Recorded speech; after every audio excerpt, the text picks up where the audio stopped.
Good morning, everyone. Welcome to Books at the Bottom of the Stairs. My name's Lorraine.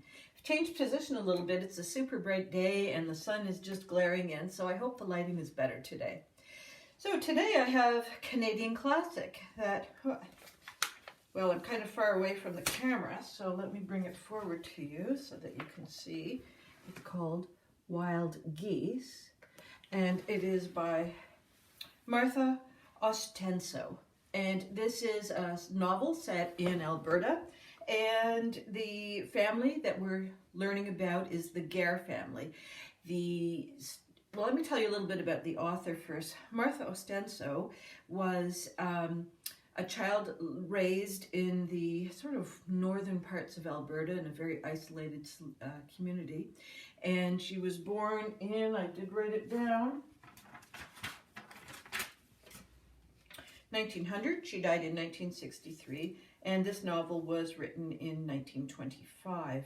This is a book that she wrote by herself. In her later years, she collaborated with her husband, and according to the critics, this is the best of the books that she wrote. The books that she wrote in collaboration were not as strong.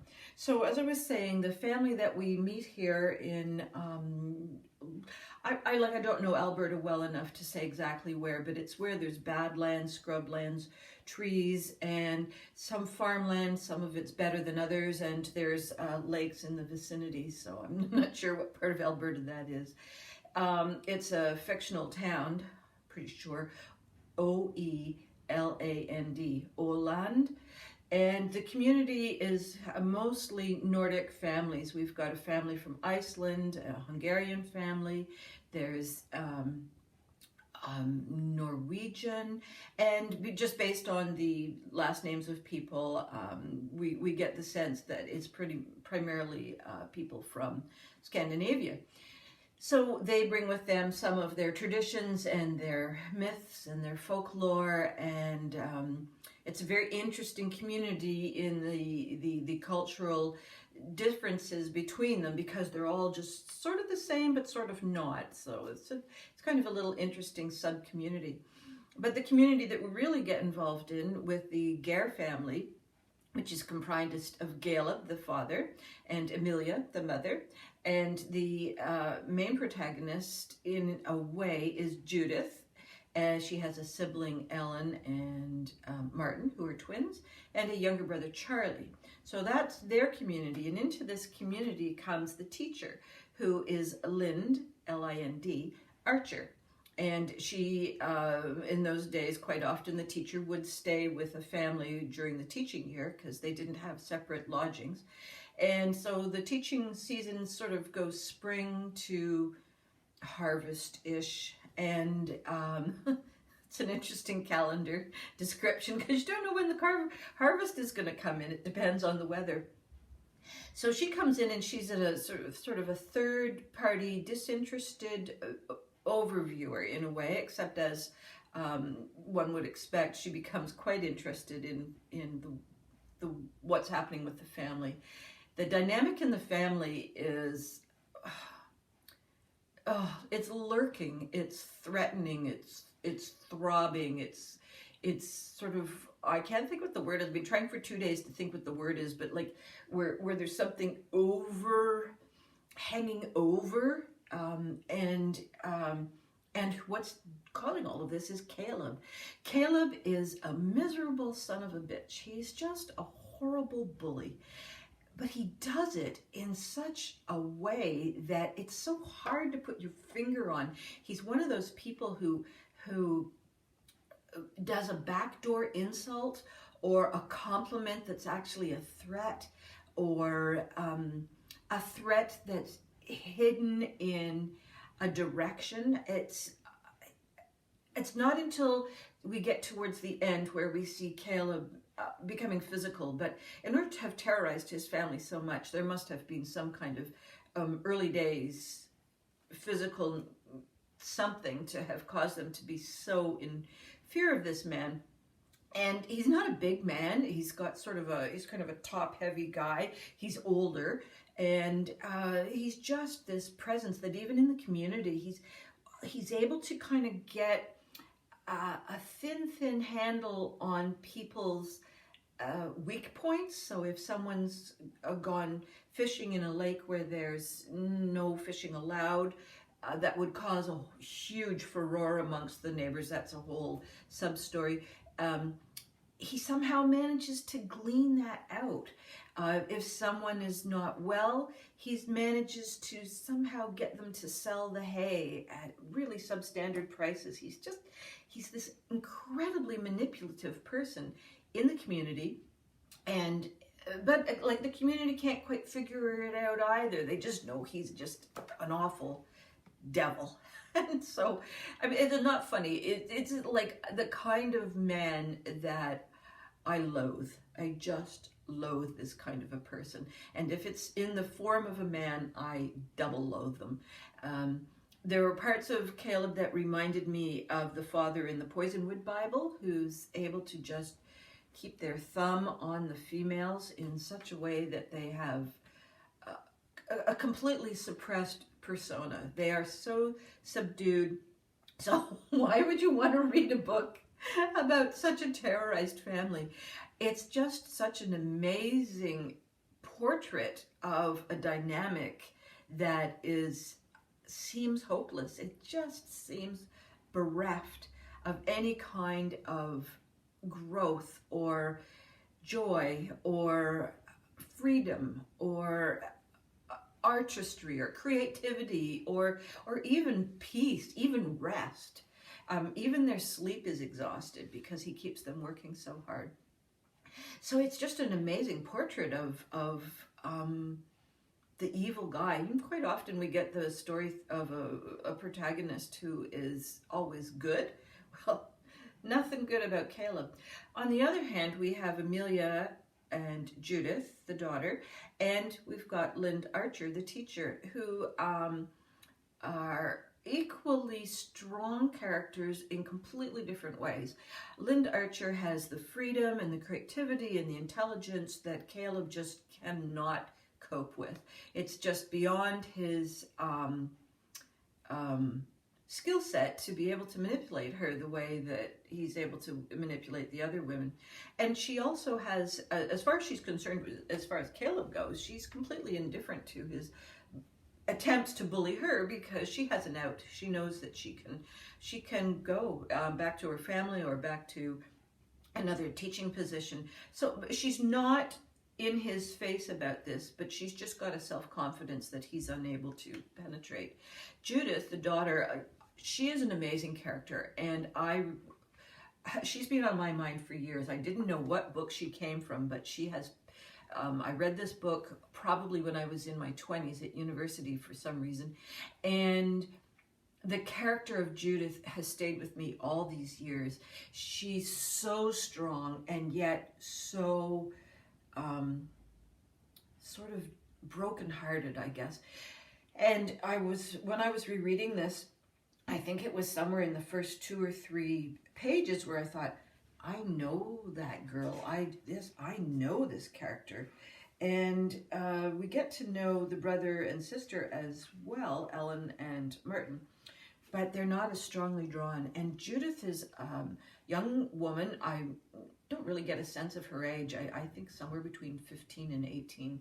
And she's strong, physically strong. She's got beautiful black hair. She just has inherent beauty, even though she's grimy and sweaty and overworked. She's strong. She's stamina. She's smart, but and she's also reached the point in her life where she's combative and she's figuring out ways to get around Caleb. She is rebelling. So the story centers around Caleb trying to control Judith and his family, and Miss Lind trying to work around that and give Judith the freedom that she knows. Now, I predicted Steve would come home in the middle of this video. There he is. So you want to just come through when you're done. Okay, so eventually Judith and Amelia, okay, so I've missed an important ingredient, which is Mark Jordan. Mark Jordan is a complete outsider to the community, and he has come from the city to work on a farm as part of a mental health. Go to the country, get your head together, get your health together, come back into the city. So he's helping out a farmer who is quite sick, and he's doing it for his own health. He's not receiving any wages. So again, this is something else Caleb just cannot comprehend. And it turns out that Mark Jordan has got an incredible secret that he knows nothing about, but Amelia does. So I don't want to give spoilers, but there's this tension. Caleb knows the secret, Amelia knows the secret, Mark Jordan and Miss Lynn don't know the secret. And so there's this tension about, will the secret be released? Will it be causing the mayhem that Caleb predicts? And Mark and Lynn form a romantic attachment, and they're completely oblivious of this secret. And so they're going along in their romantic version of life with making plans for the future, kind of a not understanding why the family is so trapped. Why don't they just walk away? Why don't they guess, so they see solutions because they've never been so disenfranchised.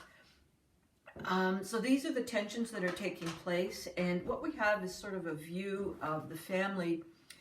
There's sort of an eagle circling around, and as the tension builds, we're just getting closer and closer to the kill. And metaphorically, I suppose. What is the other thing about this novel that is fascinating? It's the land. This novel, written in 1925, is part of that Canadian generation of authors who see the land as a significant character in the books.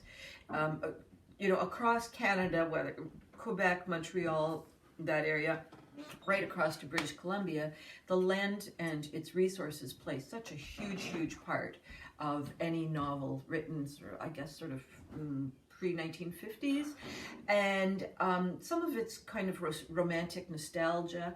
And then we get this author who brings in sort of brutal realism to the land. So the land can be quite savage, and it can be quite beautiful. I've got a passage for you here that the afterword, which I'll talk about in a second, mentions. They reference this paragraph. In the corral stood a shining black stallion that had been brought from the farm of one of the Icelanders. The animal stood pawing the earth and arcing his huge, glistening neck. Judith paused for a moment beside the corral gate, looking at the horse. He lifted his head and turned his flaring nostrils toward her. His eyes were hostile. Judith turned away, instinctively lifting her chest. So she's very in tune with nature. She knows what the horse is saying, like, I'm the male, you're the female. So she responds to that. There's things like that all the way through, whether it's the wind. I think the wind is the only entity, if you like, that has any kind of pity for Caleb. He's gone beyond compassion or empathy. But the wind sort of occasionally strokes his little bit of hair. There are crops, there are outcroppings, there's swamp, and each one is described in incredible detail, and yet it has a mood.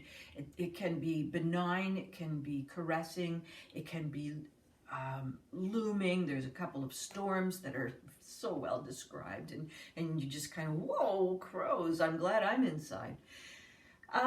So the land is definitely a significant character in the book. And again, what we've got is this kind of big landscape coming down narrower and narrower until we're just at the homestead of the Gare family. There's really quite a lot of plot points here, but I'm only describing the outwardness of the book. I don't want to give the plot away because it has a Gothic element in the sense that between all these characters in the description of the land, it takes a while before we formulate what exactly is the tension point, what are the people going to do around the tension point, and how are they going to either get redemption or freedom or revenge, or you're not really sure until the last 2 chapters, I'd say, that how it's going to resolve. You kind of get a sense because Judith is quelled but not defeated. She rises up from the ashes. And I think that's kind of important to know as a spoiler, because it can be a bit of a grim read. So I think it's good to go in knowing that Judith is going to be okay. So because of the afterword, I was so glad there was an afterword, because I was saying to Steve that sometimes I read these books and I think, holy crow, that was quite a book, but I don't know why. I'm not a very analytical kind of person. I'm pretty kind of skate the surface. And I like my entertainment, but the afterword tells me why I enjoyed this. So I'm just going to read the last paragraph of the afterword, because I think it does a really great summation of this classic. Wild Geese marks a transformation in Canadian writing away from loose, abstract romances towards serious, realist writing. In the novel, an idealized and abstract world inhabited by Lynd Archer and Mark Jordan is balanced by the intense and serious world of the Gares. Abstraction gives way to tough, concrete detail. Vague yearnings are balanced by deep and convincing psychological forces, and the shape of the Canadian novel is forever changed. Ba-ba-da-ba-ding. So I really recommend this. This is a 5-star for me. I know that having read it when I was in my 20s, like I say, it kind of stuck with me, but I wasn't quite sure where it was in the world of what book it had been. I loved it the second time. In fact, I think I read the whole thing within a 24-hour period, partly because I needed to be on time for this video, but partly because I couldn't let go. I wanted to remember, I wanted to reread. How did they get out of all of this? So it's kind of a suspense too. Yeah, I would say. And a bit of a romance, and yeah, I think there's probably anyone with a literature background could probably go on. So that's it for me. I hope all your reading dreams and adventures continue to come true, and I'll see you next week. Bye-bye.